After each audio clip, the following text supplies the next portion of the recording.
ચલો આજે બનાવીશું ચોકોલાવા કેક। તો ચોકોલાવા કેક બનાવવા પહેલાં તો 1 સ્કૂપ અહીં મેંદો લઈ લીધો છે અને હાફ સ્કૂપ જેટલો અહીં કોકો પાવડર લઈ લેવાનો છે। ત્યારબાદ બેકિંગ સોડા એડ કરી દેવાનો છે અને શુગર પાવડર નાખીશું। થોડું એવું સોલ્ટ એડ કરી દેવાનું છે। ત્યારબાદ બેકિંગ પાવડર નાખીશું। હવે બધું આપણે અહીં હલાવીને મિક્સ કરી લેવાનું છે।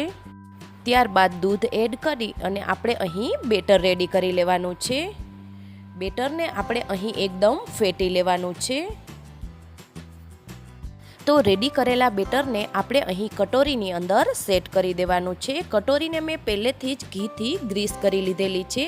તમે અહીં ઘીની જગ્યાએ બટરનો પણ ઉપયોગ કરી શકો છો। ત્યારબાદ સેન્ટરની અંદર મેલ્ટ કરેલી ચોકલેટ સેટ કરી દેવાની છે। તો ફરી એકવાર આપણે અહીં રેડી કરેલા બેટરને સેટ કરી દઈશું।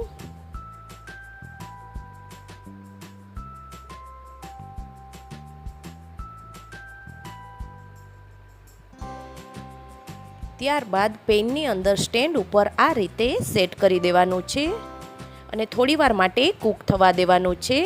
15 મિનિટ પછી આપણે ચેક કરશું તો રેડી થઈ ગઈ છે આપણી ચોકોલાવા કેક। કમેન્ટ બોક્સમાં કમેન્ટ કરીને જણાવજો કે તમને મારો આ વિડીયો કેવો લાગ્યો છે।